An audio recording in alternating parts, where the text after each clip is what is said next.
जैसा आप बार बार इस बात का जिक्र कर रहे हैं और मैं भी इस बात को मानता हूं कि एक आपका सीएम जो लगातार 18 साल से सत्ता में है और अच्छी पकड़ के साथ है, पिछले इलेक्शन को अगर आप छोड़ दें तो बीजेपी को अच्छा बहुमत दिलाया था। वहीं वसुंधरा राजे की आपने बात करी कि उन्हीं की चेहरे पर आप पूर्ण बहुमत से जीत कर आए।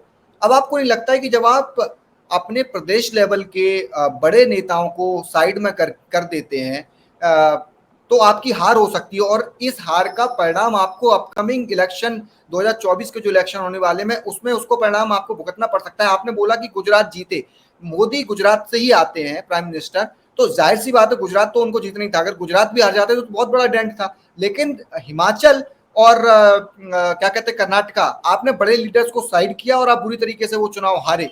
तो क्या ये नहीं सोचा जा रहा है कि आप इलेक्शन भी हार सकते हैं इस तनातनी में कि आप बड़े नेता को साइड कर दें और 24 का चुनाव सिर पर है? देखिए, भारतीय जनता पार्टी का जो मौजूदा ढांचा है उसमें हिंदुत्व की विचारधारा के इर्द गिर्द एक ओवर सेंट्रलाइजेशन की प्रवृत्ति है जी।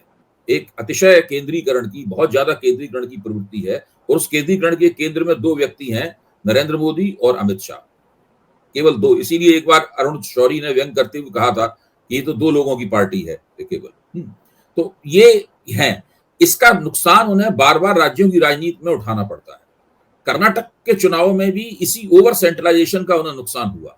अभी जो तमिलनाडु में जयललिता की पार्टी एआईडीएमके एनडीए को छोड़कर चली गई बाहर, वहां भी उसके पीछे भी इस ओवर सेंट्रलाइजेशन की भूमिका मैं मानता हूं। जिस तरह से मध्य प्रदेश में और राजस्थान में वो लोग राजनीति कर रही है भाजपा, उसके अंदर भी बहुत ओवर सेंट्रलाइजेशन है। मतलब ये इस तरह की स्थिति है और इतना ज्यादा केंद्र के लोग पूरी मुहिम पर कब्जा कर लेते हैं। और फिर अभी देखिए राजस्थान में एक कार्यक्रम हुआ जिसमें इसको प्रवासी कार्यकर्ता सम्मेलन कहा गया, जैसे कोई विदेशों से कार्यकर्ता आए। और उस प्रवासी कार्यकर्ता सम्मेलन में क्या था, उत्तर प्रदेश के लोग बुला लिए थे और दूसरे राज्यों से लोग बुला लिए थे। उनको बैठा के उन्हें बताया गया कि तुम्हें इस राज्य में काम, तुम्हें इस राज्य के हिस्से में काम करना है, इस हिस्से में काम करना, इस हिस्से में काम करना है। तो जो स्थानीय स्तर का चुनाव होता है उसमें स्थानीय कार्यकर्ताओं और स्थानीय नेताओं को जब कोई पार्टी महत्व देना बंद कर देती है तो वो उस चुनावी मुहिम में गतिशीलता का क्षय होता है।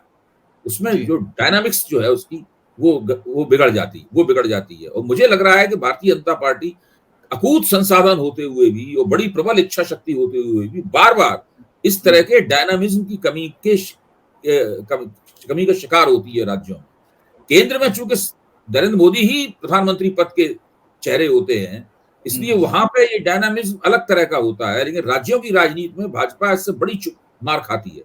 लेकिन ये ओवर सेंट्रलाइजेशन उत्तरोत्तर बढ़ता ही जा रहा है भाजपा के अंदर, और इसके बढ़ने से राज्यों की राजनीति जो पहले से कमजोर थी और ज्यादा कमजोर हो गई है। और आला कमान में इतनी समाप्त हो गई है कि वो राज्यों में कोई अच्छा नेतृत्व विकसित करे।